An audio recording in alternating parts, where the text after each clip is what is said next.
Hey guys, Scripture here with another video, and we have the Hollywood Reporter talking about, is Disney bad for Star Wars?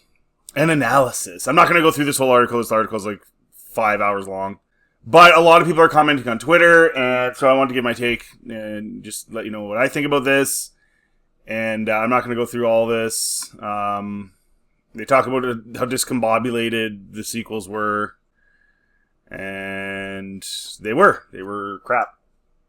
And then they talked about Solo, bombing, Rogue One doing really well, although there's some problems with Rogue One, obviously. They turned Vader looking for the plans into...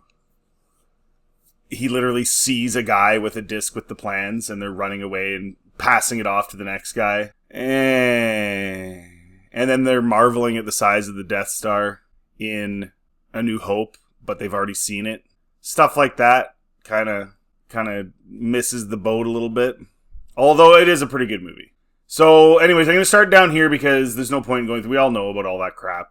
It's kind of funny to think about the fact that the Hollywood Reporter now is starting to sort of realize the problems and stop cheerleading for Disney.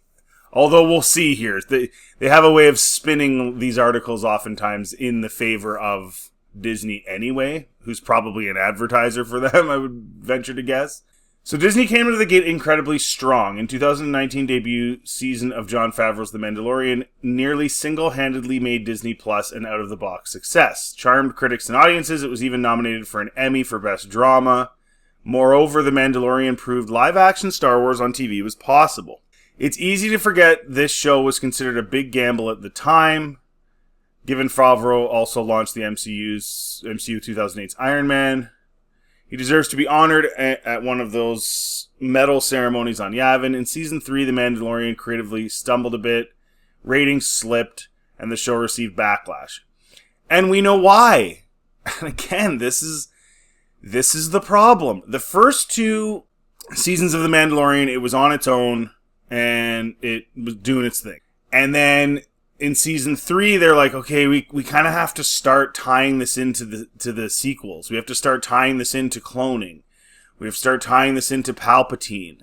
And then, for some reason, they threw the whole Mandalore thing in there on top of that, and then it just became a muddied mess. But ultimately, they're trying to tie it to the sequels, which is always going to ruin every single show they ever make. It is never going to work. The sequels are dog doo.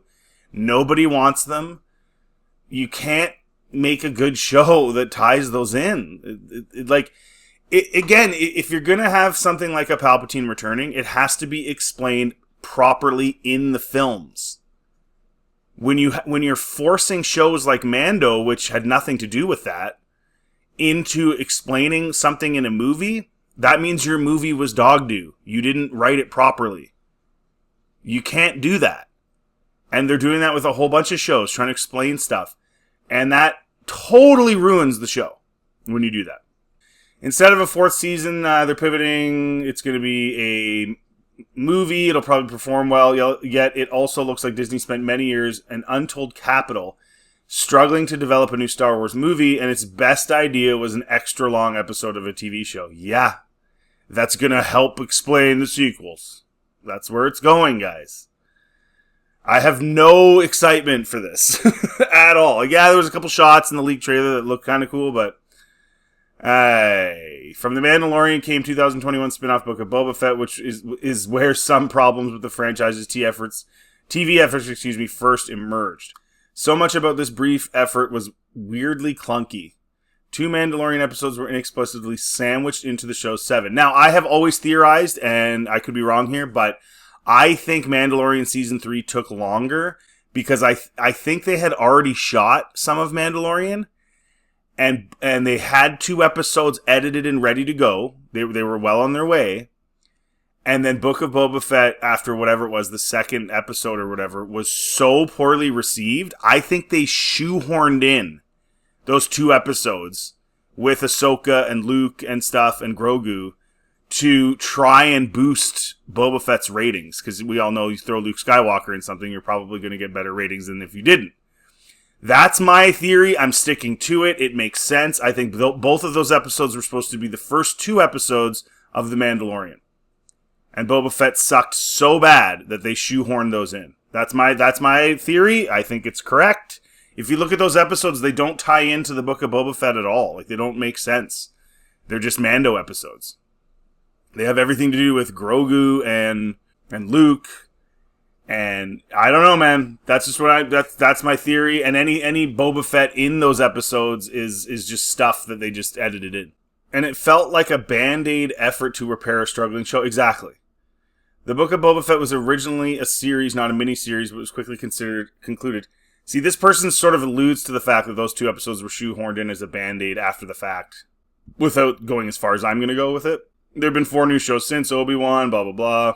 Andor, blah, blah, blah. And Andor's ratings did not fully reflect this esteem. In other words, it's well received. It opened with 624 million minutes before falling to 400 million range for subsequent weeks. Then jumping back to 674 million for its finale. Now, for those people who are like, Andor is amazing and Andor season 2 is gonna do phenomenal, I have a little bit of a question here because it opened with 624 and then dropped. So something about that first episode, people were like, I don't know. And that was the range for subsequent weeks. And then all of a sudden the finale did better. And the finale did better because the finale did have stuff in it that people were pretty happy about. But boy, when you think about the middle of the series dropping that far, that's a little concerning. There will be a second season in 2025. Gilroy originally pitched the show as 5 seasons, and has said it was his decision to shorten the project. It would not be surprising if Andor's ratings pop for season 2 as more casual Star Wars fans discover the show. There's a lot of heavy ambition within the people making these shows and Lucasfilm. It's like they announce all these projects and announce all this stuff, and then also announce, I already, it's 5 seasons, and then all of a sudden now it's going to be 2. Well, how does that work? You know what I'm saying? It's like they say stuff before they've actually done anything. It's like the sequel trilogy, right? They just kind of didn't have a plan and just did stuff. To the Ahsoka from Clone Wars, blah, blah, blah. It declined to average around 570 million minutes for the rest of its run. A second season was announced as in development in January, and sources say the new season will go into production next year. Yeah, and it's, again, the ratings just keep going down, down, down, down, down, down. So is a Andor season 2 or a Mandalorian and Grogu season 4 put into a movie going to boost the ratings? Because they've just been slowly declining with every show. It's getting to the point where there's apathy, and when there's apathy, it's over. The Acolyte revealed the 8-episode series cost $180. No, it cost $230 at least, probably upwards of $250, maybe even more. What an absolute disaster the Acolyte is. It received largely positive critic reviews, which means nothing, and sparked a rage culture war battle that once again exposed the ugly side of the online fandom, and the actors, and Amanda Stenberg showed the ugly side of them too. Why do they always get a pass? The Acolyte's backlash and criticism is difficult to parse as many fans detail their creative objections to the show's storytelling and its bold take on Jedi lore. Just because we didn't like this doesn't mean we're racist, basically.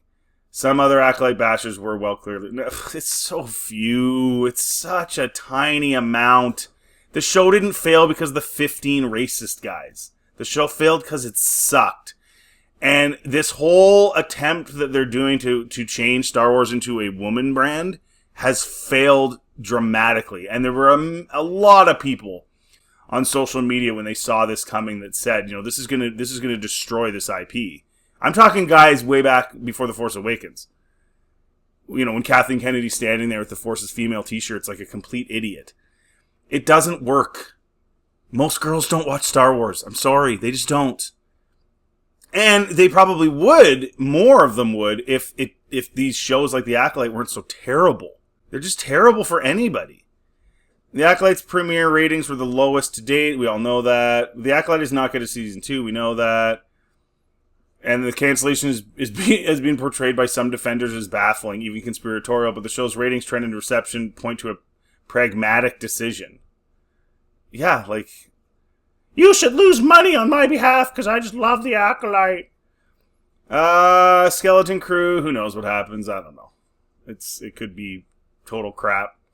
So that's 6 live action shows in 5 years. This is the rub here. And just one, The Mandalorian has been an outright hit with critics and fans and has delivered a multi-season run, which is traditional model for TV success. Guys, I've been saying for years, never put it on TV. Cartoon form is one thing, but don't do live action Star Wars on TV. And the worst thing that could have possibly happened was Mandalorian Season 1 being successful. Because then they thought, oh yeah, let's just put all these shows out. And they're all failures. They're not doing multiple seasons. Andor's going to do 2. Ahsoka might do maybe 2 if it ever gets done. That's it. It's not successful. It's not. You don't put it on TV.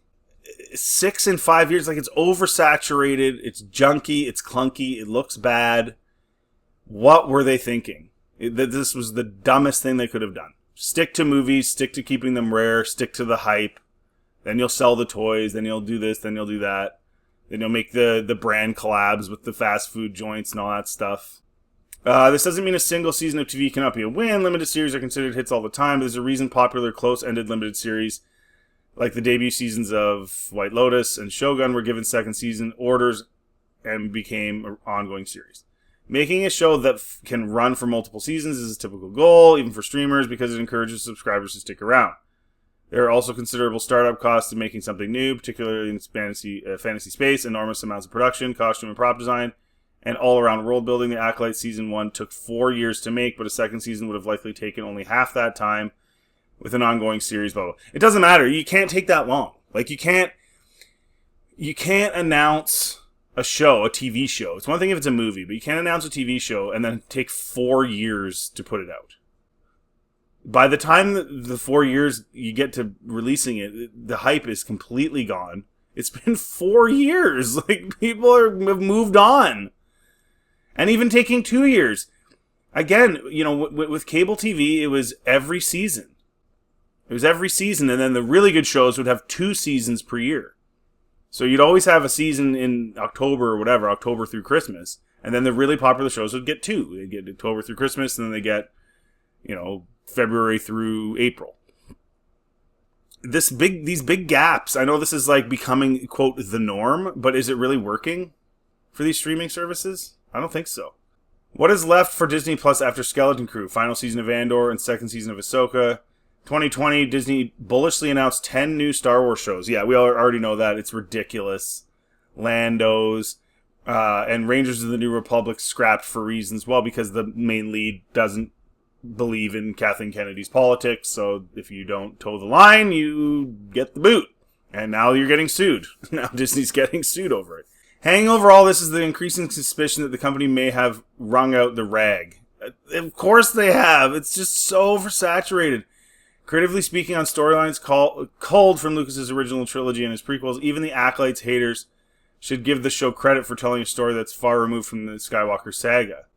This isn't entirely Disney's fault, but it's one of the challenges moving forward. How do you make Star Wars feel fresh and new while still feeling like Star Wars and not, say, Rebel Moon? The Acolyte is not crappy because it's not attached to the Skywalker saga. The Acolyte is crappy because it inserted itself into the Skywalker saga, with now the Jedi covering up the fact that it was Sith, Yoda covering it up, Ki-Adi-Mundi covering it up. The Acolyte sucks because the Acolyte looked cheap. Coruscant looked cheap and crappy. They didn't do any CGI. Everything looks closed in. It looks like a really, really, really low-budget fan film.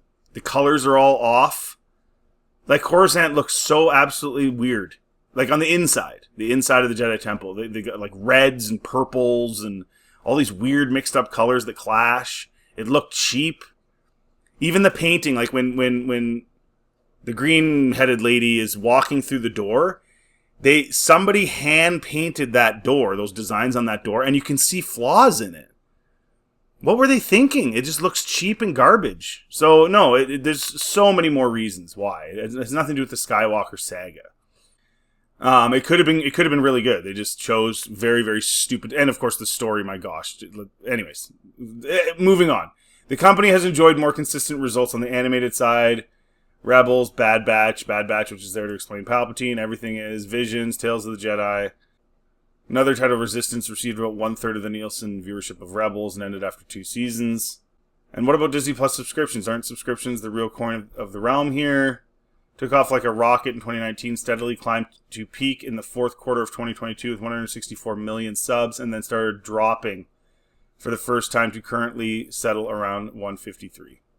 Kathleen Kennedy, who has produced some of the most beloved and iconic movies in cinema history, in addition to successfully relaunching Star Wars in cinemas with Force and trailblazing into TV with Mando, has overseen the Star Wars franchise since 2012. Any mention of Kennedy amid a look at the Star Wars track record cannot be separated from the fact that she has been the target of hateful and ugly fandom attacks. No, I think she deserves it. She wanted to take Star Wars and change it to a girl brand. That's a dumb decision, and every one of us is allowed to say that. Now, again, if she had done that well, then fine, whatever, but she couldn't do that. So she took on a task of changing this IP and failed. So she's going to get criticized. I mean, that's just the way it works. South Park also piled on by mocking her in a recent episode. Still, Kennedy shouldn't be considered immune from criticism. One thing recent political headlines have shown us is the myth of only I can do it leadership. Okay. Anyway, she full control. She got into the creative side of things, which she never did in the past. She was an executive producer. She handled logistics. Steven Spielberg wasn't, hey, Kathy, what should we do here? No, she was doing logistics. She was making sure things were on budget, making sure that she provided the creatives with what they needed to get the job done. She was not in the creative process, and then when she wanted to change Star Wars into girl brand, she got into the creative process, and now we see the result. And then one of the major strong females simply didn't agree with her politics in real life, and then she fired her. That was the one chance they had to make another successful show, and they botched it because she's not a Democrat. Like, who cares? On the parks front, the company doesn't publicly release its attendance numbers for each land, so it's tough to clock exactly how Star Wars Land Galaxy's Edge is faring at Disneylands across the planet. The company's third quarter investor report stated that the attraction remains one of the most popular in the parks and ranks number 1 in guest satisfaction. They also sold 1.2 million lightsabers, so there. But in 2023, the company's infamous Star Wars Interactive Hotel experience Galactic Star Cruiser, which reportedly cost nearly $1 billion, spectacularly blew up like Alderaan, shuttering its windowless cabins and blue milk slinging cantinas after 1 year. Can you imagine staying in a hotel with no windows? How, like, gross and claustrophobic that would be? Like, they weren't even smart enough to, like, have it be like, oh, we're landed on planet whatever now, and at least have, like, the windows open. And then maybe you travel, and then you, quote, land. And while you're traveling and landing, there's guys outside moving stuff around in sets so that you can open your windows again, and it's a different planet. Wouldn't that have been a better idea? Instead of having it all closed in and just stuffy? Not to mention how much it costs to go there. Like, who could possibly afford that? The stealth goldmine of the franchise remains merchandising. Disney typically doesn't release numbers. They haven't released numbers for anything, guys, because it's a failure.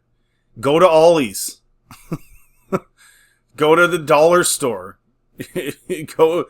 That's where Star Wars merchandise is now. But sources say Star Wars merch generated $1 billion for the company last year. I doubt it.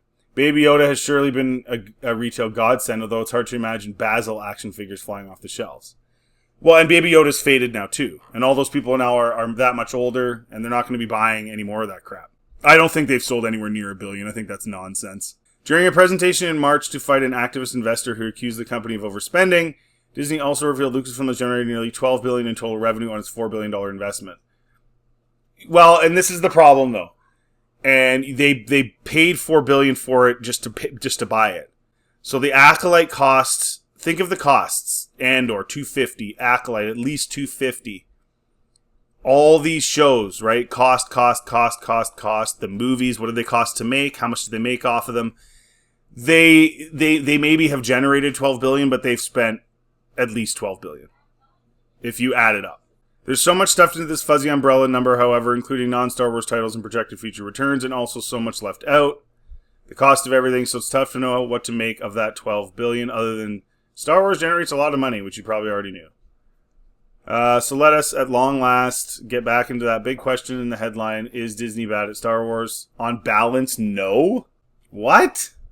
It is! How many shows have they canceled? How much money have they wasted? What do you mean on balance? No. See, I knew they were going to spin it positively for their advertiser, Disney. Disney gave Star Wars fans what they wanted for decades. What? A lot more Star Wars from different visionary filmmakers, and some of it has been terrific. Very little of it has been even remotely good.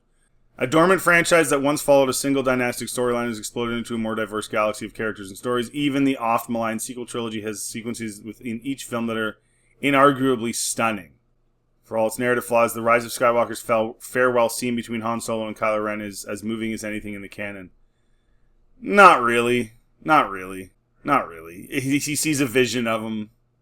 He says the same line. I know. I love you. I know. I don't know. And the shows like The Mandalorian, Andor, and Rebels clear even the highest bar a hardcore fan might reasonably set. Again, I disagree. I totally disagree. There's some good stuff in there, but there's a lot of issues too. A lot of issues. A lot of the online uproar is a sign audiences are at least still very engaged and care about this franchise. A truer sign of failure would be apathy. No, there's apathy. There's a lot of apathy. This article is a novel. Could Disney be better at Star Wars? Yes. Blah, blah, blah, blah. I'm not reading all this. Any criticisms from the sidelines, however, should be tempered by one final point. Making a successful Star Wars project is really hard. Marvel movies, for their iconic stable of heroes who can be portrayed by different actors, is arguably easier.